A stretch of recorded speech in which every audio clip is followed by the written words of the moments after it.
Good morning, Year 12. Today I am going to go through exercise 10D, and this is section 10.4. Overview of the work today is I'm going to go through examples 8, 9 and 10 in the book on page 167. Okay, so I'm going to go through these questions here, and then I'm going to look at some harder questions, 6 and 8, and then I'm going to give you some questions to do. Okay, so let's start off with exercise 10D. So what is this exercise about? Well, it's about F equals ma, but using forces are in vector form. So let's look at question 8 in the textbook, which says this. A force of 3I plus 8J newtons acts upon a particle of mass half a kilogram. Right, and the question says, find the acceleration of the particle in this format. So let's start off by thinking how we set out this question. So we've got a force acting on a particle. Here's the mass of the particle. Now we can use F equals ma to find the acceleration of the particle. So F equals ma. Now the force is in vector format. Remember, I is the unit vector along the x-axis, j is the unit vector on the y-axis. We know the mass is a half, and we want to find the acceleration. So if we just times both sides by 2, we can see we get the acceleration to be 6I plus 16J meters per second squared. So we get the acceleration in a vector form. Okay, so this is a vector form for acceleration. Okay, part B of example 8 in the textbook asks us to find the magnitude and bearing of this acceleration. So we know the acceleration is 6I plus 16J. So if we do a little diagram to show that, we know it's 6 units in the x direction and 16 units in the the y direction. And if we look at the resultant, we get our acceleration A. So A is 6I plus 16J. So we want to find the magnitude and the bearing. So to find the magnitude of A, we write it like this. We just use Pythagoras to find the size of the length of the triangle. So it's the magnitude of 6 squared plus 16 squared square rooted using Pythagoras, which we get 2 root 73 or 17.1 to 1 decimal place. So that's the size of the acceleration, and this is in the vector of the acceleration. And to work out the bearing, well, we've got our diagram here. The bearing would be the angle from the north line. We want this angle here. That's the angle we want to find. But before we can find that one, we're going to find this angle x here from the triangle. Now we've got opposite and we've got adjacent. Our right angle is here. So we can see we've got tan of the angle x is O over A. In this case 16 over 6. So if we inverse tan of this amount here, we would get 69.4 degrees. So that's the angle X. So the bearing would be 90 minus this, which we get to be 20.6 degrees. And remember, bearings, you have always three numbers here for the bearing. So 0, 20.6 degrees. So that's example 8 from the textbook. Right, so let's go on to now example 9. So example 9 is on page 167. And this is it in summary form. So you've got three forces now acting on a particle of mass 3 kilograms. So we've got mass 3 kilograms and these three forces. So they're acting on this particle all at different directions. And we want to find the acceleration. Well, we're going to find the acceleration in vector form again, because these are all the forces are all in vector form. So using F equals ma, in this case these are vectors. If I work out the resultant of all these vectors here, so the resultant of these, if I add up all my i's, I will have 3i. And if I add up all my j's, I will have 3j. So 4 plus 4 minus 5 for your j's. So let's put that into my F equals ma. So I've got 3i plus 3j equals my mass, which is 3, times my acceleration a. So if I divide both sides by 3, I can see my acceleration a will be I plus j. So that's the acceleration. If I wanted to draw a diagram for that, it'd be 1 across here, 1 across here.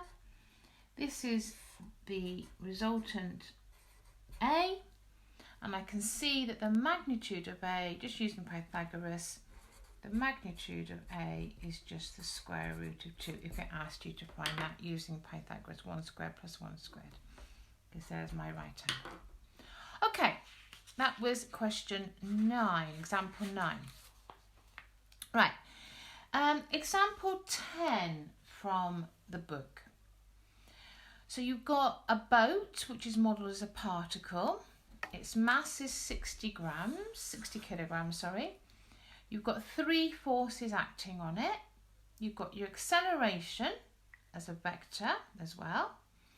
And it asks you to find P and Q.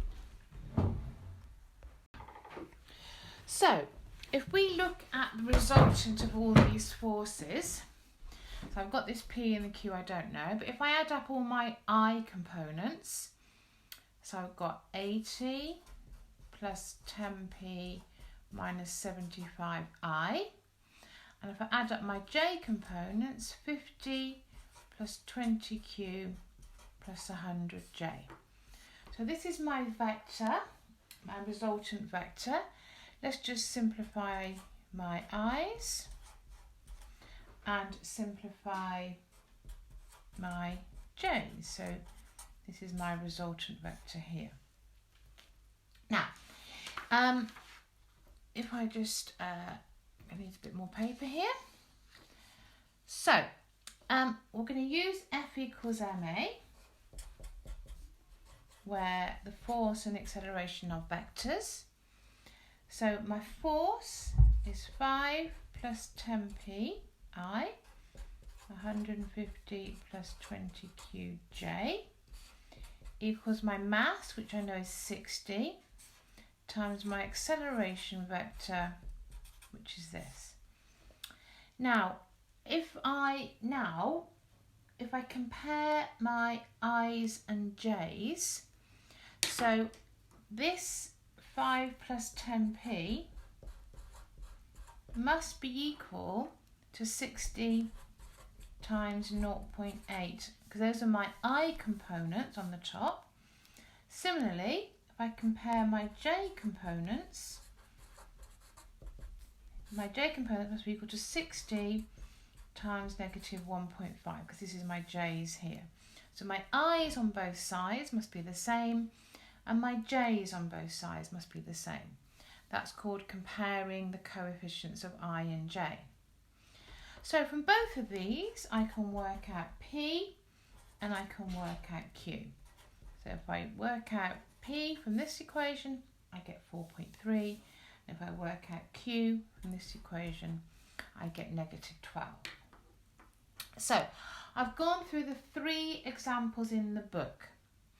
Now what we're going to do is look at a couple of harder questions in the exercise before I set you questions to do. So these are the ones I think you would struggle with, so I want to go through these with you. Right, so question 6 on page 168. Let's look at this question here. You've got 2 forces acting on a particle P. The resultant of the 2 forces is R. R acts in a direction parallel to this vector here. And we want to show this equation. So the key here is that the resultant of these 2 vectors is parallel to this vector. So if I add up the resultant of these 2 vectors here, so if I add up my i's, I get 2 plus pi. Add up my j's, I get 3 plus qj. So that's my resultant force. Now that must be equal to my parallel vector, but a multiple of my parallel vector. Let's call it m. Okay, because parallel vectors are in the same direction, but one is a multiple of the other. One will be like maybe 3 times bigger than the other, 4 times bigger, half the size, but they're in the same direction. So this is your direction. They're in the same direction, but one is a multiple of the other. So to find out how to get this connection between P and Q here, we notice there's no m's in this equation. I'm going to equate my i's on both sides and my j's on both sides. So if I equate my I components, I've got 2 plus pi here and minus mi on this side. Similarly, equate my j components. Okay, I've got 3 plus q equals 4m. And now I can see that I can get rid of m and just have an equation in terms of p and q. So if I can see from this equation that m equals minus 2 minus p, and if I sub that into here, I will have 3 plus q equals 4 lots of minus 2 minus p. So let's multiply that out. I'll have negative 8, negative 4p, and take everything to one side. I will have 4p plus q plus 11 equals 0, which is what I wanted to show. So I have done that. So the key to that question was knowing that parallel vectors, one is a multiple of the other. I wanted to you use that concept in some of the other questions I'm going to set you. So parallel vectors, one is a multiple of the other. Okay, question 8 is the next question I would like to go through. And in fact, this is the last question I'm going through for this video.